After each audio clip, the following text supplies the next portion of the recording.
Kan tadi Tuhan tidak ada, Tuhan ada tapi diingkari, Tuhan ada tapi disekutukan. Kira-kira 3 itu ya, mungkin ada variabel-variabel. Ketika, ini kan bisa kata benda, kata kayak yang diomongkan Sabrang tadi. Loh, teman-teman Kristen ya percaya kok kalau Muhammad itu nabi kan gitu. Sebenarnya syahadat itu bersaksi apa mengakui? Hakikatnya itu bersaksi atau mengakui? Mengakui toh. Lah saiki kanca-kanca sing jarene non Islam ki ya ngakoni lho nek Gusti Allah iku ya iko ya toh. Muhammad iku ya nabi. Nek menurut Sabrang, nek ngono Islam bisa. Gitu loh. Kan tidak ada syarat Muhammadur Rasulullah wa Isa Rasulullah wa mulega atik ngono. Zulkifli, Zulkarnain gak ruwet sadate dawa ngono kok. Nah, syahadat itu formal apa substansial? Substansial. Kalau substansial kan tidak tergantung kamu mengucapkan apa tidak. Sebab kalau harus mengucapkan ini tidak berlaku untuk orang bisu. Mangkel wong bisu.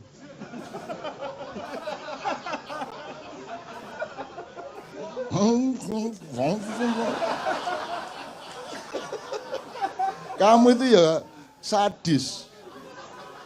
Berdebat yang ndak mengenai tahiyat. Akhirnya saya berpihak kepada orang yang tidak nduting.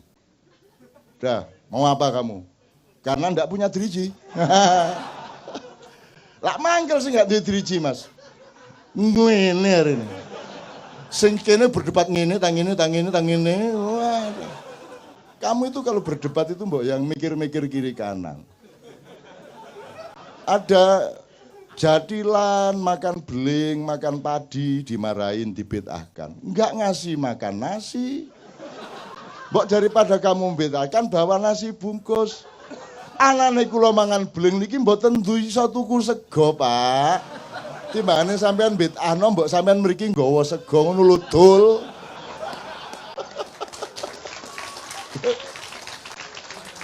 Jadi orang tidak pernah berpikir agama dengan dimensi sosial. Orang tidak pernah berpikir agama dengan dimensi budaya. Orang tidak pernah berpikir agama dengan dimensi psikologi, hati, nurani, perasaan.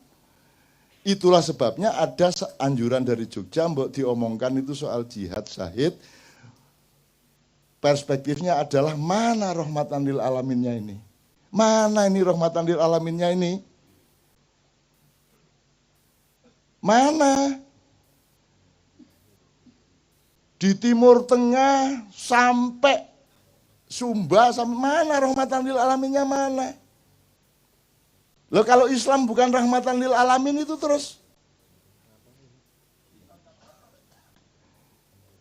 Islam cap apa? Cap gome. Gitu loh. Pokoknya di Jogja 17-an besok judulnya rahmatan lil alaminnya mana? Gitu judulnya.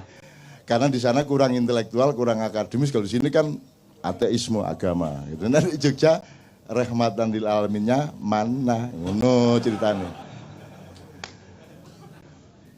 Nanti bulan depan mudah-mudahan bisa kita informasikan ini kita sedang memasuki gerbang rahmatan lil alamin, tetapi Anda harus lebih menderita paling tidak 10 tahun lagi. Tidak apa-apa.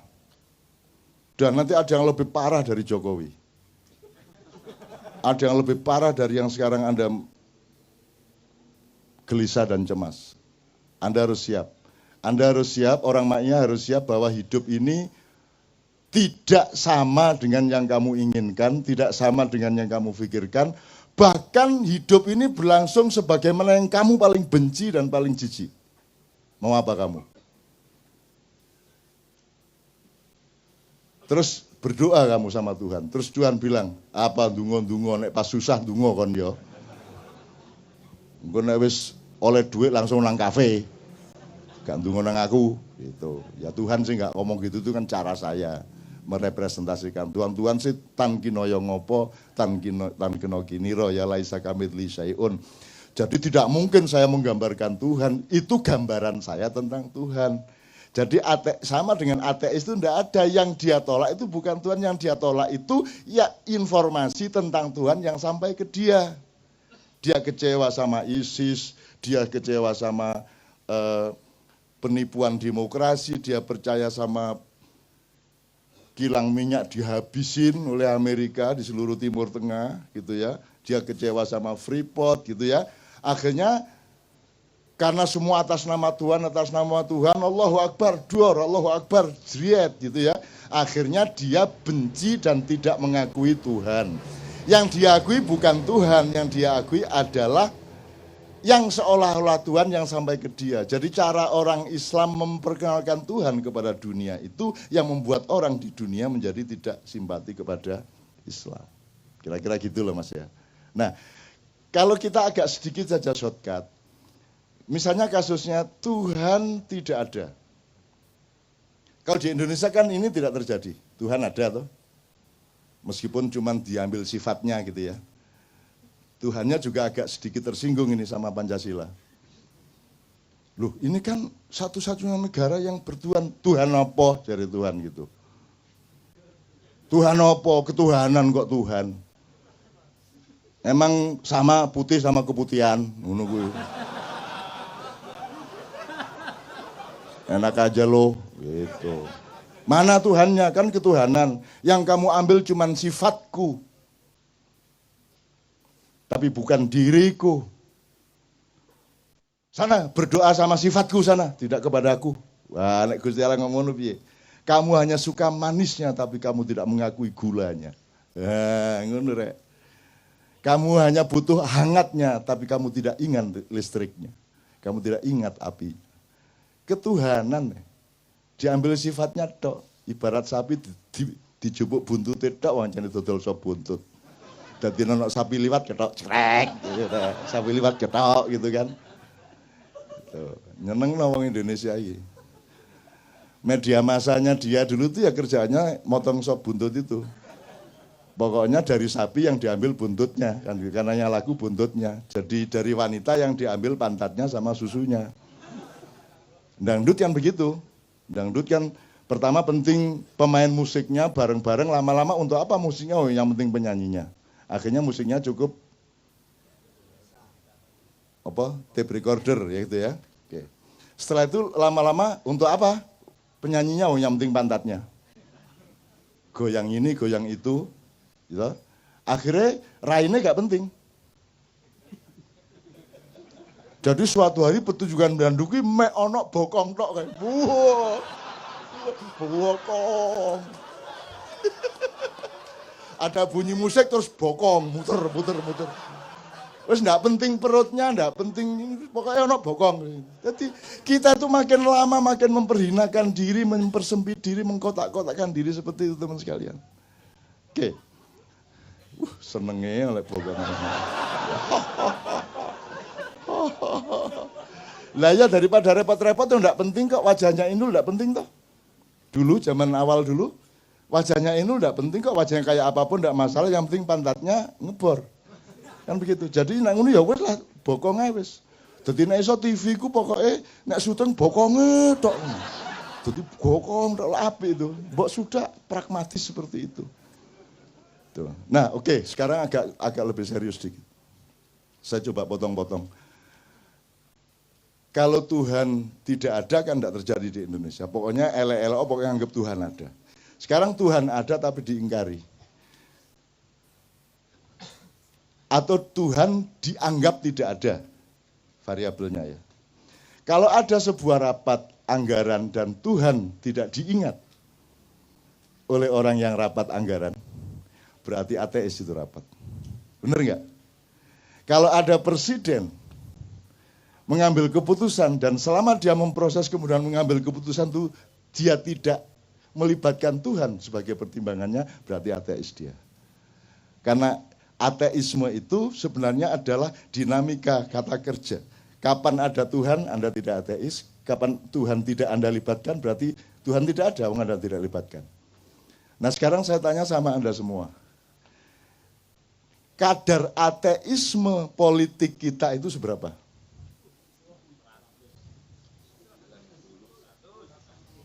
Nah, kira-kira ngono ya Mas ya. Jadi maksud saya kamu dengan judul ini besok ke Bandung pulang, ke Tangerang pulang, ngelihat dengan mata pandang ini. Oh, Tuhan tidak diajak runding, Tuhan tidak dijadikan pertimbangan, berarti ateis. Kan enggak terus jadi orang Islam tuh syahadat sekali terus Muslim, ya enggak dong. Gendeng tak?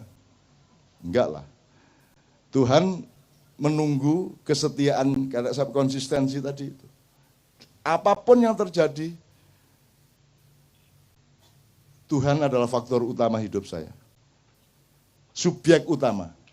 Makanya sholat itu untuk latihan. Jadi kalau Anda di pasar, di warung, di kantor, Allah di sampingmu, maka engkau menyebut ilaihi, ya, dia. Tapi kalau Anda sholat, Allah di depanmu, maka Anda menyebut iyaka na'budu wa iyaka nasta'in, karena Allah di depan kita berhadapan. Nanti ada peristiwa rohania di mana Allah bersemayam di dalam kesadaranmu. Ini kalau diteruskan menjadi thariqat la ilaha illallah, la ilaha illa anta, la ilaha illa ana. Nah, ini bahaya ini, jangan diumum-umumkan. Dadang seneng ini. La ilaha illa ana, la ilaha illa ana, la ilaha illa ana. Jadi Allah sebagai dalam tanda petik pihak ketiga, pihak kedua, dan pihak pertama. Itu untuk latihan. Supaya ketika kamu ngurusin kehidupan di pasar, di kantor, di tempat pekerjaanmu, Allah tetap menjadi faktor utama. Meskipun dia tidak di depanmu, paling tidak dia di sampingmu. Kalau dia tidak di sampingmu, dia ada di dalam dirimu. Makanya konsep manunggaling kawulolan Gusti di Jawa itu bukan raja bersatu dengan Tuhan. Tetapi di dalam kesadaran si raja, itu Allah sama hambanya Allah itu menjadi satu. Maka dia tidak berani khianat kepada Allah karena akan mencelakakan rakyatnya, dan tidak berani dia menyakiti rakyatnya karena akan diazab oleh Allahnya. Kan begitu namanya mangununggaling kawulan Gusti. Susahnya Raja Jawa 500 tahun tidak ngerti ini. Karena aslinya mereka bukan Raja Jawa. Nah, tapi kok kapan-kapan.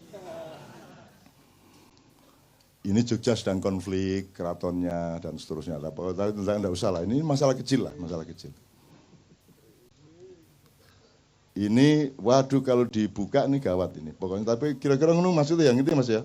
Sekarang Anda mau jualan, Anda mau menghamili istri, Anda mau nyaur utang, Anda sedang pusing. Ketika Anda senang, libatkanlah Allah sebagai faktor utama di mana engkau bersyukur. Ketika engkau mendapat kesulitan, loh kok enggak melibatkan Allah, goblok men gue. Masa kamu dapat kesulitan, Allah bukan faktor utama? Apalagi dalam keadaan senang, kan gitu. Allah mengatakan bahkan barang siapa yang mengingatku, gimana Ustaz? Yang mengingatku pada saat berdiri maupun duduk. Kayak ayatnya Ustaz, Anda hafal ini. Saya sengaja tidak menghafalkan supaya tidak terlanjur menjadi kiai. Terus nanti mereka nggak karu-karuan sama saya. Saya memang bisa saja. Alladzina yadhkuruna Allah qiyaman wa qu'udan wa ala junub.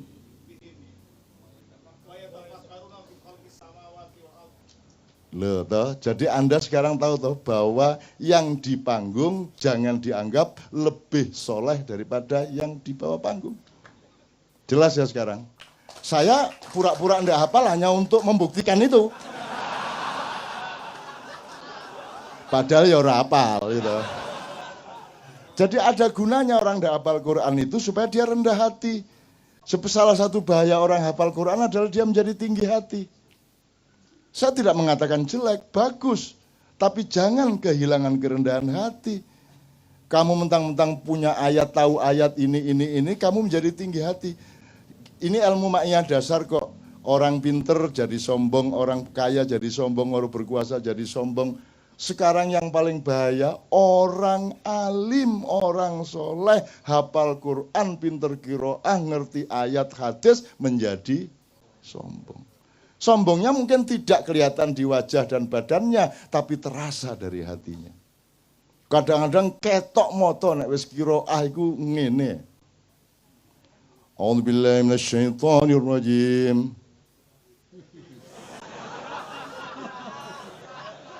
Bismillahirrahmanirrahim.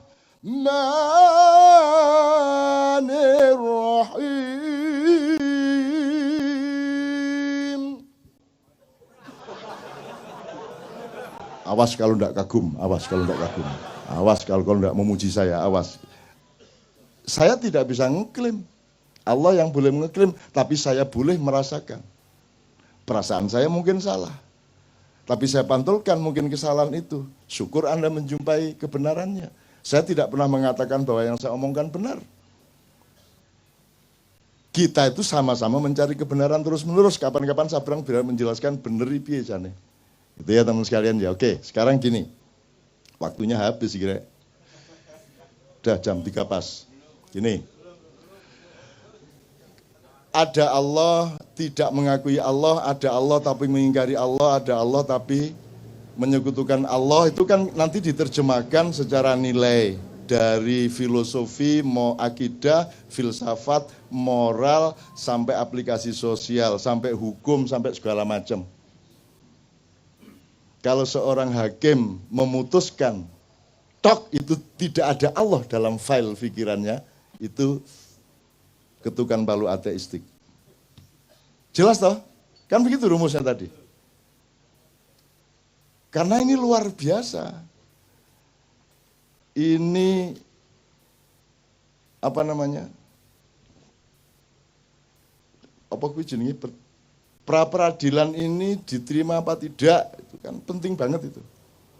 Kalau Allah tidak terlibat di situ berarti ateis gitu ya kira-kira. Sekarang saya tanya, kalau dikebawakan lagi, kalau ada Allah berarti Anda secara moral jujur apa tidak jujur? Kalau ada Allah. Kalau secara ilmu objektif apa tidak objektif? Kalau secara olahraga sportif apa tidak sportif? Kalau secara hukum adil atau tidak adil? Kan sebenarnya sama semua itu. Yang namanya suci itu kalau dalam hukum adil. Kalau dalam olahraga sportif itu suci, benar-benar suci. Kalau dalam ilmu, objektif, jernih. Kalau dalam kesenian, pas ya Ben, ya mana Ben? Kalau pitch-nya do ya do.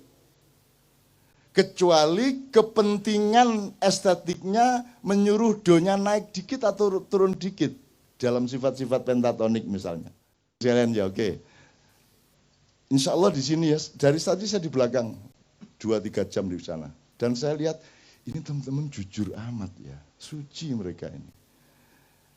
Dan malaikat sudah Anda perintah untuk melindungi Anda, karena malaikat itu kan fungsinya ya'malu ma yu'marun. Mengerjakan yang diperintahkan. Ustadz, siapa yang punya hak memerintah malaikat? Allah. Manusia boleh enggak? Tolong kapan-kapan antum jelasin dia. Siapa ahsani takwim? Manusia. Siapa yang diberi hak khilafah? Manusia. Malaikat di bawah manusia atau di atas manusia dalam soal otoritas khilafah? Di bawah manusia, jadi Anda bisa perintah malaikat. Loh ini beneran. Anda coba pelajari siapa aja. Anda jangan pikir malaikat Jibril, Mikael, Israfil, Israel, Sakhalatus Samsi, Mungkar Nakir. Loh mosok malaikat mek 10 rek. Ngurusi saene kayak malaikat mek 10 ya apa sih? Ya gak mungkin terus jadi Israel itu pencolotan. Wah, jabut kene. Njop kono. Wah, melayu nang Ukraina, jabut. Wah, melayu nang Australia, jabut meneh. Balik nang Pakistan, jabut. Wah, jabut. Lagi kene kate jabut. Wah, ana bom, wah melayu nang bom. Gendeng ta? Lah nek malaikat situ lah, but. Gila kamu itu. Ustaz, tolong kapan-kapan jelaskan bulan depan jelasin syukur ini epistemologi Qur'aniyah dan Arabiahnya. Jadi kalau Malik itu raja, subjek. Kalau muluk itu kekuasaannya. Tapi unsurnya sama. Mim atau M, L, Lam, Kaf. Malaikah itu unsurnya juga M, L, K. Malaikah itu rentangan kekuasaan Allah. Jadi malaikat itu institusi. Jadi Israel itu punya dirjen, punya kepala-kepala dinas, punya petugas-petugas lapangan. Lakuan iku nuduh Israel ki jenan mateni wong sakno kae. Bayang lo nek sing dibom mati 60 orang lah.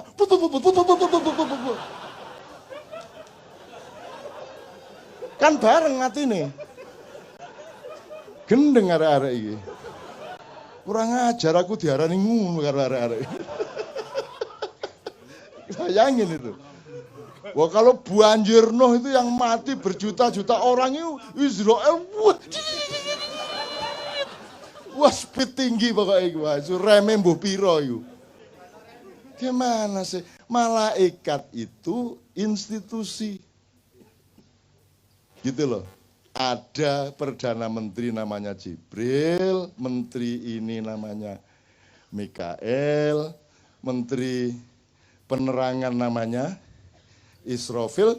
Masa Israfil ini trompet terus,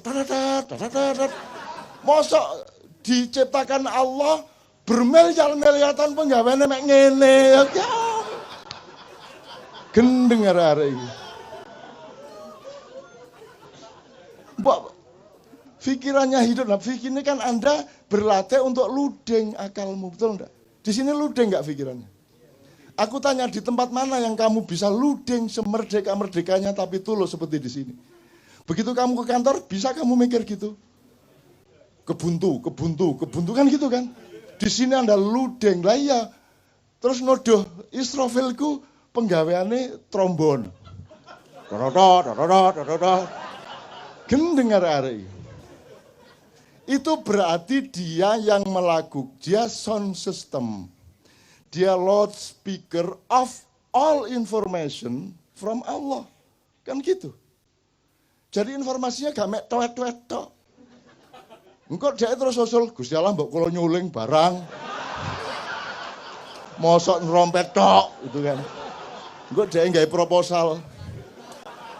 Wah niku enten gamelan kula nggih tak ngegong ah. Arek-arek iki lho. Gimana ulama-ulama ini jelasin Islam ya Allah? Kok tidak boleh berkembang akal sehat itu? Gitu loh. Itu berarti dia yang menjadi duta informasi. Jadi al-khabirnya Allah itu melalui Israfil. Tapi khusus untuk Muhammad surat sakti itu Jibril langsung Perdana Menteri gitu loh.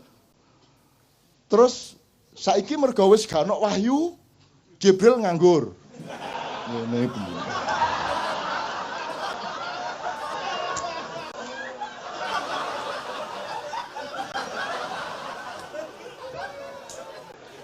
Semiliar tahun mulat.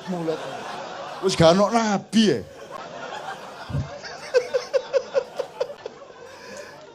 Nunggu saya dikek akal gak digawe gitu.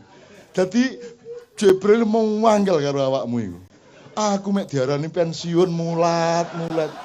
Terus mari ngono main biliar bola 3 kecetak-cetok ijen. Terus mari ngono aerobik. Arek-arek iki.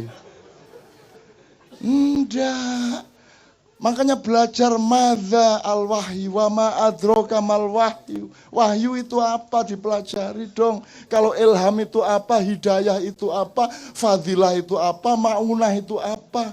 Dipelajari gradasinya, strukturnya, perangkat-perangkat dan persyaratannya. Kamu pikir Allah itu membuat terus Allah itu wah ngenteni jek suwe kira Jokowi. Wah jek suwe ki Soeharto. Bagi Allah seluruh kejadian yang kita alami dari Adam sampai kiamat itu cuman des ngono tok. Kalamhin bil basar. Sekejapan mata ngene gitu. Jadi ketepnya niki wes kita sudah berlangsung sekian triliun tahun. Itu sama dengan Nabi Sulaiman bikin sayembara, ayo siapa yang bisa bawa istana Bilqis ke sini. Terus Ifrit, saya yang akan angkut memindahkan istana Bilqis ke sini. Berapa lama kamu membawa? Kata si Sulaiman alaihissalam. Sebelum Baginda berdiri dari singgasana, istana sudah sampai ke depanku. Sulaiman kan menghormati jane wis kesuwen jane gitu, tapi dia nggak ngomong dia. Bisi aku dok kesuwen nun ya. Nggih aku.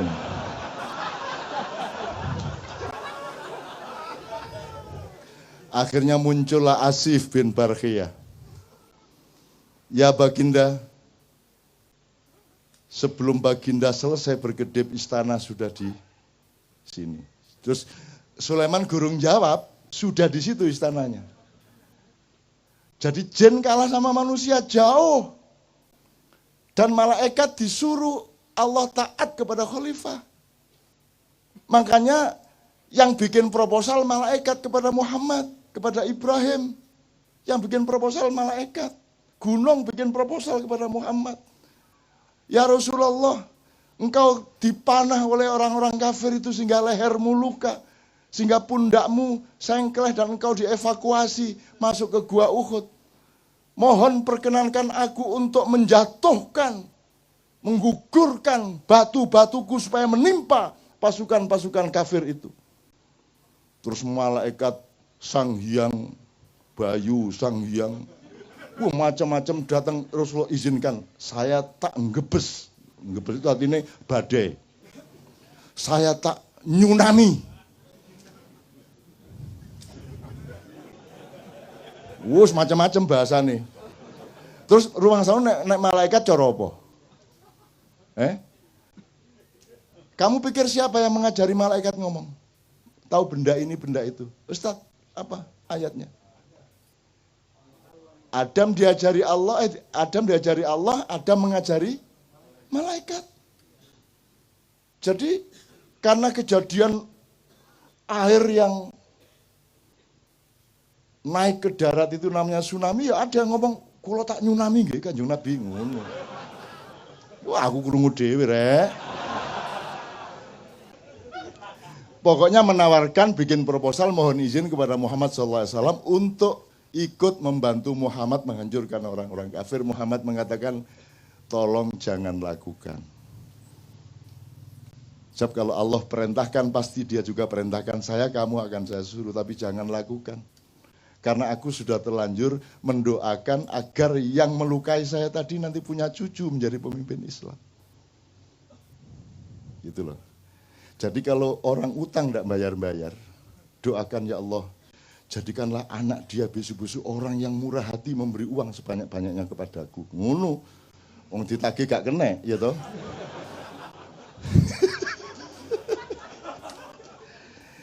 Gembira ya Anda ya. Loh ini namanya rahmatan lil alamin. Bukan hanya rahmatan lil ad loh.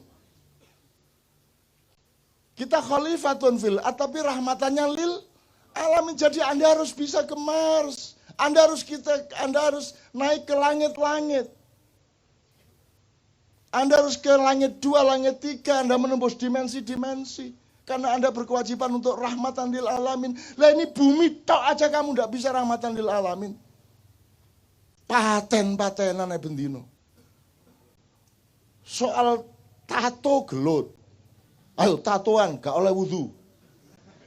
Gitu toh? Gak sah wudumu. Seneng arek-arek. Kok gak sholat? Aku gak iso wudu ya. Disangganya terus sedih, seneng. Wong gara-gara tatoan gak bisa wudu. Akhirnya dia tidak pernah sholat kan, sing salah sing bid'ahno atau sing karamno gak sholat akhirnya. Jadi kalau Anda ingin tidak sholat, mulai besok tatuan. Padahal wudhu itu kan bukan urusan kebersihan jasad, tapi kebersihan hidupmu, rohanimu, perilakumu, akhlakmu. Makanya secara simbolik meripatmu dibasuh karena kamu harus waspada, kamu sering melihat hal-hal yang tidak baik. Begitu juga telingamu, mulutmu, hidungmu, dan seterusnya. kakimu, tanganmu dibasuh karena dia sering melakukan, dibersihkan dari perilaku-perilaku biasa. Kalau yang kentut pantatmu tidak diusap. Masa ana wudu ngene rek. Ngene wudu. Nggak ada. Bal yang kentut siapa? Jadi yang kotor mana? Pantatnya tuh. Nah jadi ternyata wudhu itu bukan urusan kotornya badan. Wong buktinya yang dicuci mukanya. Kalau Anda tidak paham soal ini, lama-lama badanmu bertengkar sendiri. Badanmu, wajahmu begitu diwudhu, aku gak melok ngentut.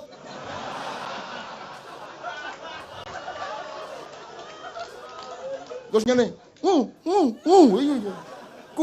selet iku sing ngentut dudu aku .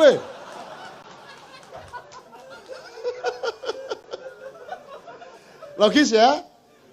Jelas ya? Agama menggembirakan ya? Paling tidak menjadi rahmatan lil alamin pada dirimu, pada keluargamu, wis alhamdulillah. Kalau itu sudah kamu alami setahun 2 tahun, kamu adalah rahmatan lil alamin bagi tetanggamu, bagi semua yang ketemu dengan kamu. Kalau Anda sudah mendapat cahaya, lama-lama Anda menyatu dengan cahaya, lama-lama Anda menjadi cahaya. Kalau Anda sudah menjadi cahaya, tidak perlu bersinar.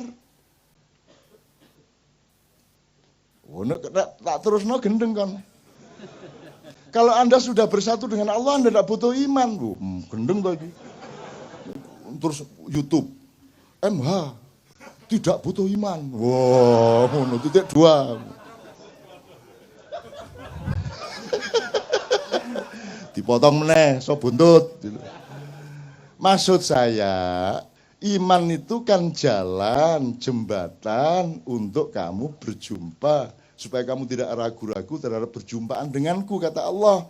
Maka kamu menyatu dengan Allah. Kalau kamu hidupmu sudah terus-menerus ludeng Allah dan kamu secara dialektis, kamu tidak butuh iman lagi. Loh, ngarepe ngono iku. Ojo terus MH anti iman. Gendeng arek-arek iki. Saya ditanya wartawan MI. Cak, kalau puasa Mbak Novia memasakkan apa? Kalau buka. Terus aku jawab, pokoknya saya itu ndak ingin yang susah-susah. Maksudnya, ya misalnya daging ayam itu kan kudu betot, dicekel belunge terus angel Mas. Aku tempe tahu wis gampang, bleng ngecapi cepet. Terus besok keluar di koran MI. MH2 saya anti daging. Apa ini? Saya anti daging. Cak nun vegetarian, naruno terusan akhirnya. Saya ndak vegetarian. Saya tidak anti daging. Bayangin kalau saya vegetarian dan saya yakin kepada vegetarianisme, terus semua manusia itu vegetarian, dunia akan hancur. Lah terus PT gak dibelah. Wedhus ambruk, jalan Tamrin wedhus kabeh. Ndek Senayan PT petok. Lah ndak boleh disembelih. Dibunuh ndak boleh, sembelih ndak boleh, terus piye? Wes akhirnya overpopulasi, kambing, sapi, kerbau, wes sembarang, burung dara semua. Nggak boleh diapa-apain kok. Jadi kalau vegetarian karena keperluan pribadi tidak ada masalah, tapi jangan dijadikan ideologi. Kalau tak laksanakan bener kan ngeluh dhewe kan ndasmu. Bayangno, pewete iki. Macet-macet petok ubur petok ya apa. Istana iki isine wedhus. Ngarani bose.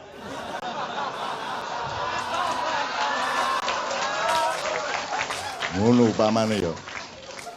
Oke, sekarang saya tanya, iki wis entek waktu nira aku kudu nang airport iki rek. Oke. Anda di sini jujur, insyaallah ya. Berarti Anda sama Allah kompatibel, luding dia pada Anda, ya. Sekarang saya tanya, kalau di rumah berapa persen bisa jujur? Di rumah tanggamu sama istri, sama suami, sama anak, berapa persen bisa jujur? Nggak usah kamu jawab, cukup di batin. Begitu kamu ke kantor, berapa persen jujurnya? Kamu kalau jujur di kantormu, hancur apa jaya? Kalau kamu jadi anggota DPR, dibutuhkan kejujuran berapa persen? Mana yang lebih dibutuhkan, kejujuran atau kekejaman? Mana yang dibutuhkan, kesantunan apa ketegaan hati? Jadi di negara ini, di mana tempat kejujuran?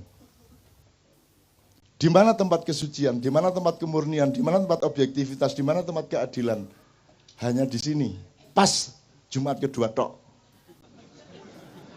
Nanti pulang ya nggowo gak jujure dhewe. Ngerti teman sekalian ya? Bisa Anda teruskan negara yang tidak ada tempat untuk kejujuran. Bisa Anda teruskan.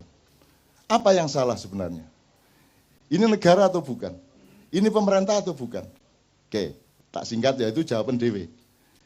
Sampai kapan kamu bisa meneruskan keadaan seperti ini? Gini aja, terakhir. Salah satu parameternya gini. Parameter orang ingkar sama Allah, parameter orang mentiadakan Allah, menganggap Allah tidak ada, itu salah satunya adalah juga tidak mengakui hakikat ciptaan Allah. Misalnya Allah menciptakan batu, kerikil, kerakal, watu, aki enggak sih? Ya. Fosil kayu ta sakarep enggak sih? Batu mulia itu apa saja?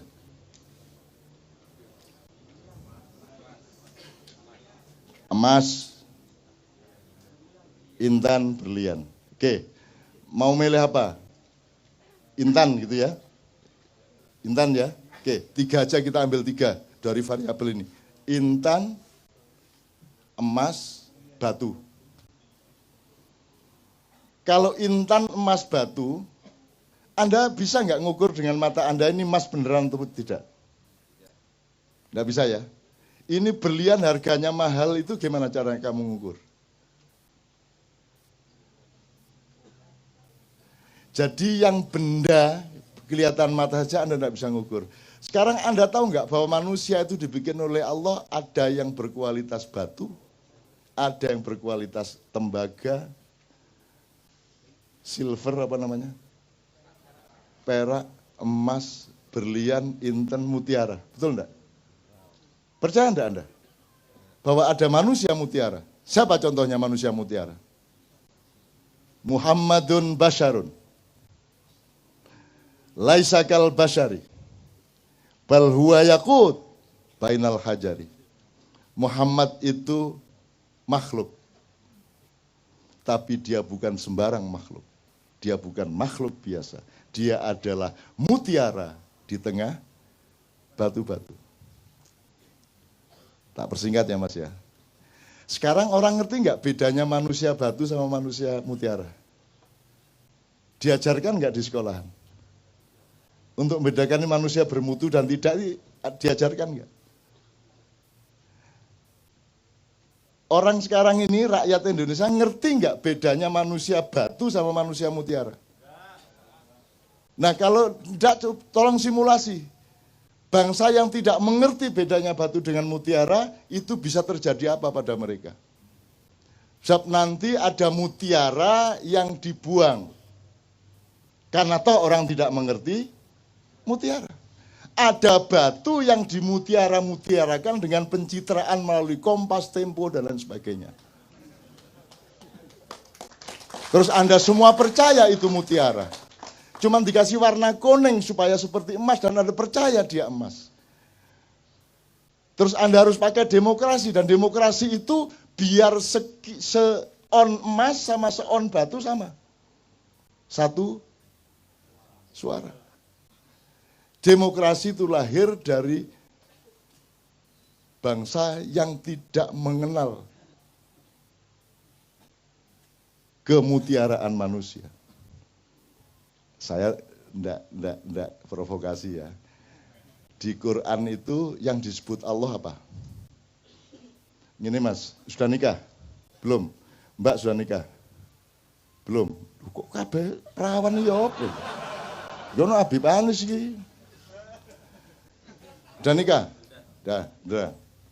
Lebih penting mana negara apa nikah? Nikah. Jelas ya? Umumkan tuh kepada setiap orang, bahwa negara kalah penting. Sekarang pilih mana? Negaramu bubar atau pernikahanmu bubar? Dah jelas. Jadi kamu memberi bobot sesuatu itu mesti ngerti mana emas, mana mutiara, mana batu. Kalau kamu tidak mengerti itu, kamu akan celaka. Lebih parah lagi seterusnya. Nah sekarang ini yang terjadi adalah, untuk apa saya ambil emas mahal, susah nyarinya. Mbok sudah saya ambil batu saja, tapi tak cat seperti emas. Itu yang terjadi. Musik ya gitu, DPR ya gitu, pemerintah ya begitu, kan yang dicarikan batu-batu. Jadi kalau kamu sekarang oleh Allah diberi karomah, sehingga Anda adalah mutiaranya bangsa Indonesia, Anda harus siap untuk sengsara, siap untuk tidak dianggap. Karena yang berkuasa dan yang punya duit tidak akan mau membeli Anda karena terlalu mahal harga Anda. Mending ambil batu dianda-andakan, ngerti nggak? Ngerti ya? Oke. Sementara enggak ada orang marah, orang juga nggak ngerti kok bedanya emas sama. Jadi teman-teman sekalian di Ma'iyah ini nomor satu adalah tolong belajar kualitas manusia. Tolong mempelajari mana manusia batu, mana manusia mutiara, mana emas. Zaman kalau di Quran hanya disebut ada raja. Dan raja itu yang menentukan sebenarnya Allah, yaitu kalau orang rakyatnya sudah mengetahui, oh itu memang orang mutiara itu. Sulaiman itu memang mutiara.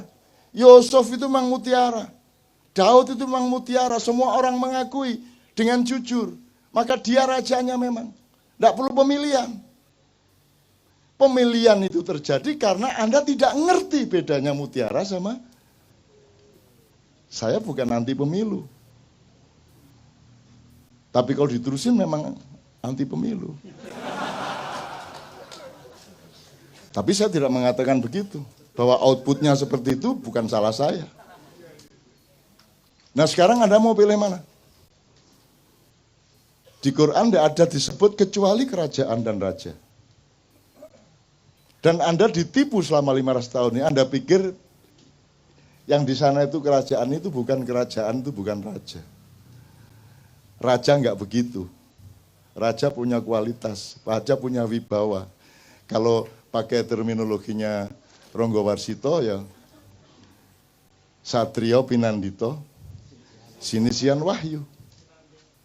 Sinanding Wahyu, enggak apa-apa, Sinisian, Sinanding bodoh sama.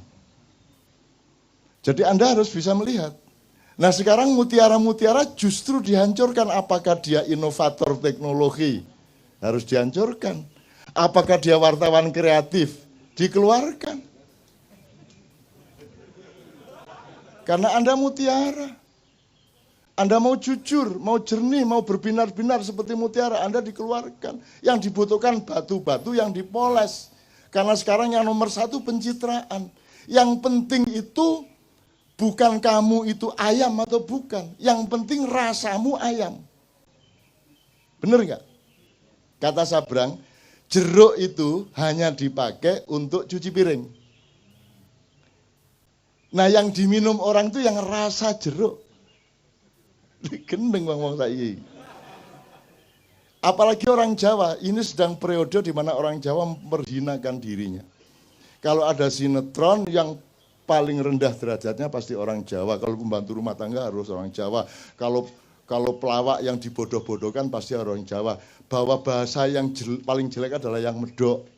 Sehingga orang Jawa pun kalau di televisi menjawa-jawakan dirinya, bagaimana kamu kok baru datang sudah malam begini? Ya gak ono wong Jawa ngomong ngono rek. Dimedok-medokkan. Jadi dia bikin jeruk tanaman, bikin jambu, bikin opo, ternak lele. Engkok nek wis ada jeruk yang bagus disebut jeruk Bangkok. Pokoknya nek Jawa itu sing elek dhewe. Begitu apik nek gak Bangkok, Bombay, apa meneh? Jumbo. Mandarin kan gitu. Pokoknya yang istimewa, yang mutiara disebut luar negeri. Nah, Anda bulan depan harus mulai tahu bahwa Anda ini direkayasa untuk ditutupi, dimusnahkan, dipendem, dihancurkan, disembunyikan dalam waktu yang sangat lama, 500 sampai 700 tahun, tergantung cara kita melihat bagaimana, tetapi ini sudah sampai hampir ujungnya. Dan kita akan menemukan zaman yang baru sesudah itu, insya Allah tidak lama lagi. Yang sehat badanmu, yang sehat, doakan saya juga sehat. Ini sudah berakhir, akan berakhir, tapi kita masih akan lucu enggak karu-karuan beberapa tahun ke depan ini. Terus lucu sampai jangan guyu. Gitu. Itu ya teman-teman sekalian ya. Pokoknya mutiara dan batu ya, tolong diingat. Itu aja kira-kira saya kira saya harus segera ke airport. Saya mohon tidak bersalaman malam hari ini karena engkau sudah rohani ya. Kalau engkau masih membutuhkan tangan, jasad dan materialku, engkau rendah. Tapi karena engkau dan aku sudah mengalami pertemuan rohani yang agung, maka tidak perlu bersalaman secara langsung. Itu caranya mergo kati kepingin cepet-cepet. Loh ya kan gitu, orang hidup kan mesra ya kalau begitu kan. Ya kan berarti aku sudah menyalamimu ini sekarang. Gitu ya. Tak doain semua Anda di sini akan oleh Allah dibuka seperti Rasulullah dibuka oleh Jibril dada dan kepalanya. Hidupmu akan semakin terbuka. Kapan Anda butuh, Anda dapat dari Allah. Kapan Anda ada kesulitan, langsung Anda ketemu kemudahannya. Amin ya rabbal alamin. Saya mohon kita semua berdiri, Ustaz, mohon didoakan. Anda dan dari darah Anda serta dari konsentrasi hati Anda. Allahumma sholli wa sallim ala Muhammad. Untuk teman-teman yang beragama secara formal bukan muslim, Anda tolong jangan cemas dengan doa secara Islam ini, karena Islam itu rahmatan lil alamin. Jadi Anda dilindungi oleh orang Islam sepanjang Anda berbuat baik dan tidak curang kepada siapapun. Fadhil Ustaz. Al-Fatihah. A'udzubillahi minasyaitonir rajim. Bismillahirrahmanirrahim. Alhamdulillahirabbil alamin arrahmanirrahim maliki yaumiddin. Iyyaka na'budu wa iyyaka nasta'in ihdinas siratal mustaqim siratal ladzina an'amta 'alaihim. Astaghfirullahalazim astaghfirullahalazim astaghfirullahalazim. Allahumma shalli ala sayyidina Muhammad wa ala ali sayyidina Muhammad. Allahumma taqabbal minna salatana wa siyamana wa ruku'ana wa sujudana wa qu'udana wa tadarru'ana wa tahassu'ana wa tamim taksirana ya Allah ya Rabbal Alamin. Allahumma antas salam wa minkas salam wa alaika ya'udus salam fahayyina Rabbana bisalam wa adkhilna jannata darus salam tabarakta Rabbana wa ta'alaita ya dal jalali wal ikram. Ya Allah ya Rahman ya Rahim, ya Malik ya Kudus, ya Salam, ya Mu'minul Muhaiminul Azizul Jabbarul Qahhar. Wahai pemilik alam semesta raya yang memiliki jiwa-jiwa kami, maka jadikanlah jiwa-jiwa kami yang jauh dari kesan untuk kami membangkang kepadamu. Jadikanlah malam ini malam yang penuh dengan keberkahan, malam yang penuh dengan makna untuk menghadirkan hidayah kepada kami semua. Ya Allah ya Rahman ya Rahim, ampunilah dosa-dosa kami, dosa kedua orang tua kami, dosa guru-guru kami, dan dosa orang-orang yang menghendaki dosanya diampuni pada malam ini. Oleh karena itu ya Allah, bukakanlah pintu hidayah, inayah, dan karomah kepada kami yang jujur pada malam ini. Ya Allah ya Rahman ya Rahim, karena itu perkuatlah cinta kami kepadamu. Ana uhibbu ilaika ya Rabb, nahnu nuhibbu ilaika ya Rabb. Kami tidak mampu mengukur apa yang kami bisa perbuat untuk kami bisa diterima oleh Engkau. Tetapi yakinlah bahwa pada malam ini kami sesungguhnya mencintai Engkau dengan cara apa yang bisa kami lakukan.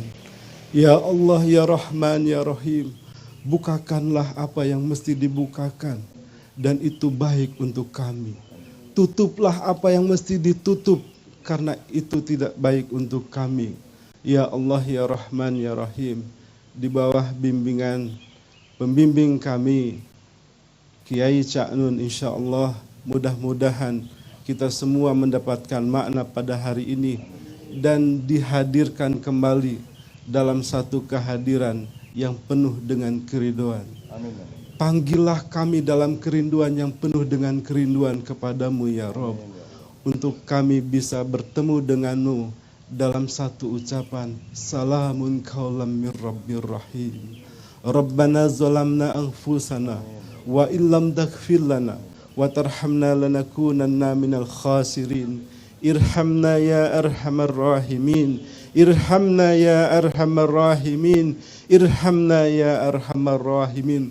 Rabbana atina fid dunya hasanah wa fil akhirati hasanah wa qina azabannar. Subhana rabbika rabbil izzati amma yasifun wa salamun alal mursalin walhamdulillahi rabbil alamin. Al-Fatihah. A'udzubillahi minasyaitonir rajim. Bismillahirrahmanirrahim. Alhamdulillahi rabbil alamin arrahmanir maliki yaumiddin iyyaka na'budu wa iyyaka. Teman-teman sekalian, 2 menit. Insya Allah karena Anda sudah mempersembahkan kesucian hati, kejujuran pikiran, kearifan budaya, dan kesabaran mental selama 8 jam penuh untuk umat manusia, untuk bangsa Indonesia, untuk makna rahmatan lil alamin, maka insya Allah Anda sekarang punya hak untuk memohon khusus untuk keperluan Anda pribadi dan keluarga, atau apapun yang menyangkut kehidupan Anda.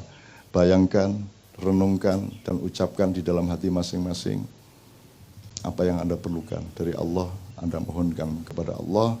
Mudah-mudahan Allah tidak tega untuk tidak mengabulkan, karena Anda telah membuktikan cinta Anda yang luar biasa, kesabaran yang luar biasa demi umat manusia, demi bangsa Indonesia, demi rakyat, dan rahmatan lil alamin. Semua nanti ucapkan kun fayakun supaya Allah mengabulkannya betul. A'udzu billahi minasy syaithanir rajim.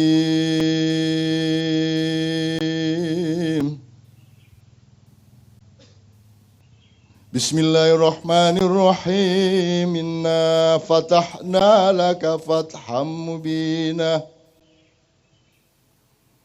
liyaghfira laka Allahu ma taqaddama min dzambika wa ma ta'akhkhar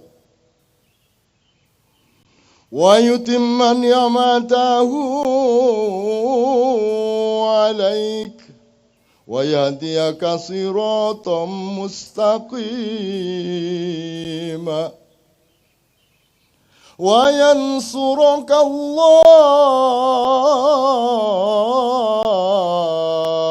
nasran aziza. Allahumma salli wa sallim ala sayyidina Muhammad wa ala ali sayyidina Muhammad.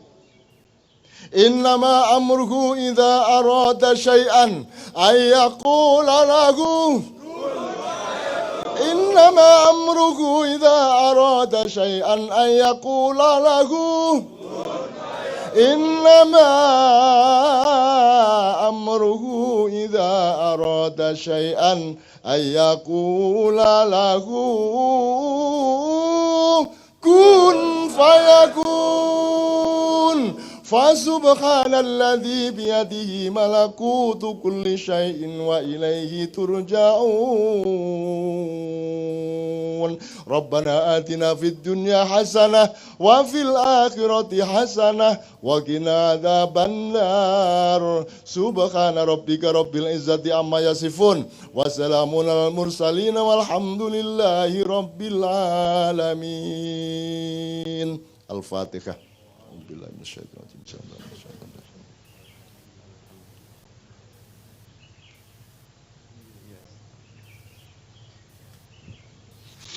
Mudah-mudahan bulan depan Allah membukakan ilmu tentang masa silam kita, untuk supaya Allah mengizinkan gerbang masa depan kita semua secara lebih terang benderang dengan kecerdasan sejarah. Amin ya rabbal alamin. Assalamualaikum warahmatullahi wabarakatuh. Cukup mas, cukup ya. Benar-benar mas. Tolong mas. Iya ya. Tolong mas ya.